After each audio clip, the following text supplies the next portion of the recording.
my lovely. I've got a doggy friend with me who decided she wanted to be part of a video. So today's transmission is thinking about all those little things to be looking after your mental health when there's a crisis. Not big things, not brand new strategies. When you're in crisis mode and there's something in the world not quite right, that's not the time to be learning new strategies and getting new information. A distressed brain can't learn or retain new information. So it's really just about trying to keep things in a seemingly semi state of feeling like you've got some control. So I guess the big one that I know a lot of people are struggling with is this idea of gratitude over guilt. So rather than feeling guilty when you are going to a cafe and buying a coffee, whatever the small task is rather than feeling guilty and going, oh, I don't deserve this, it's not fair, like people don't even have water, and getting yourself into all of that stuff. It's good, again, to be compassionate, like I've talked about in other videos, but rather than sitting in guilt, sit in gratitude. Oh, I am so thankful for this coffee. I'm just so grateful I'm alive. I can leave my house.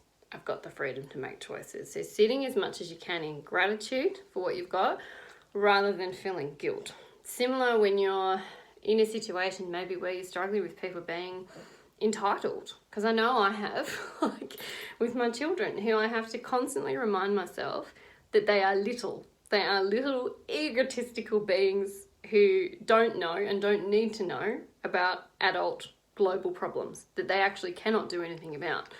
So when your kids are like, but I want the purple bowl instead of the yellow bowl and I deserve this and I'm entitled, and you want to yell at them and say, well, you know, you should be so lucky you've even got anything to eat. And I've been in that with my kids a little bit, having to catch it and realising that I get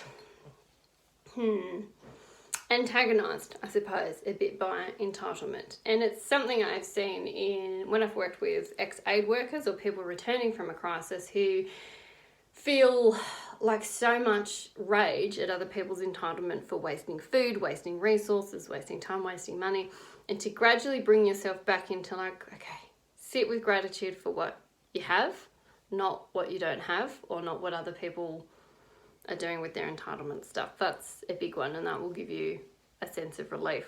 The other one, second one, is to be mindful of vicarious trauma. Every piece of social media that you consume, media that you consume, conversations that you have, I'm not saying don't vent and don't talk about it and avoid it, because it's not possible, but being mindful that every time you look at a distressing image, hear a distressing piece of news, a little bit of your cortisol, so your stress hormone, is spiking. And for people who live in a constant state of cortisol spiking, it's going to affect your health, and it makes it more difficult to wind down, it makes it more difficult to sleep and just kind of get on with your day. So I think I was talking to someone about this morning, one of the psychologists that I work with and mentor, is that there is no perfect amount, right? There's no research, there's no precedent on how much could you, sit down, how much should you consume, how many times a day should you check your phone or anything like that. And we are sitting there both as like mental health professional experts, whatever you want to call it, going, I don't know the answer to this. I'm trying to be mindful of my checking, knowing that, you know, it's that dopamine hit that you get every time you feel you need to pick up your phone. But just, I suppose, sitting in like, what's the purpose of this? And if you've got, you know, one of the alert applications on your phone and you're living in Australia, do you need to check every single time? Obviously, if you're in a state of potential evacuation and the risk is high, then yes. But I know a lot of us are just checking for the sake of checking because it gives you just a little hit of hormone that makes you feel good, safe, secure, like a better person or whatever it is for a couple of seconds. So be mindful of that, knowing, again, that there is no perfect amount. I wish I could say to you, like, 5 times a day, set an alert on your phone, and that's when you're allowed to look at it and check your social media. It doesn't work like that. But being mindful of vicarious trauma when you rediscuss, repurpose, rehash, what's that actually doing for your stress levels? And is it actually making you feel better, or is it making you feel worse? Because I guess the third thing is thinking about this concept of what you focus on expands, right? So the more that you look at distressing images, the more that you sit in conversations about guilt and not helping enough, you're going to get more of that. focusing on what you want. Instead, taking a mental break to look at some images of waterfalls, rain, peace, rainbows, whatever does it for you, rather than constantly attaching and reattaching to distressing images of injured animals and displaced people, because you will get more of that. Your brain will want to naturally look for more of that.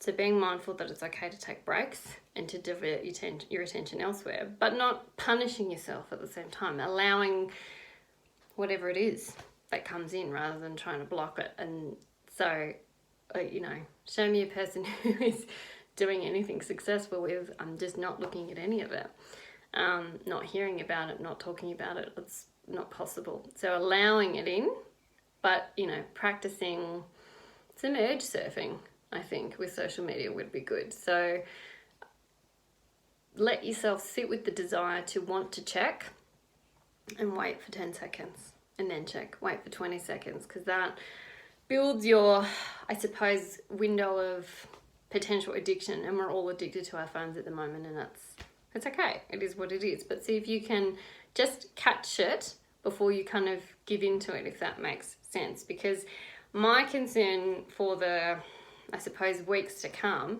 is how do we collectively get out of this need to check and this slight reward that we get every time we do check that will potentially translate into other things in life and leach out. So I'm not saying don't do it, because the brain's rebellious and it doesn't work that way. I've been checking a lot myself, but being mindful of just taking an extra 10 seconds, 20 seconds, and think, all right, wait for a bit, practice some breathing, and then check. And just building in some predictable patterns so you're not getting into this constant state of having your cortisol flaring up every 5 minutes, or maybe even more than that.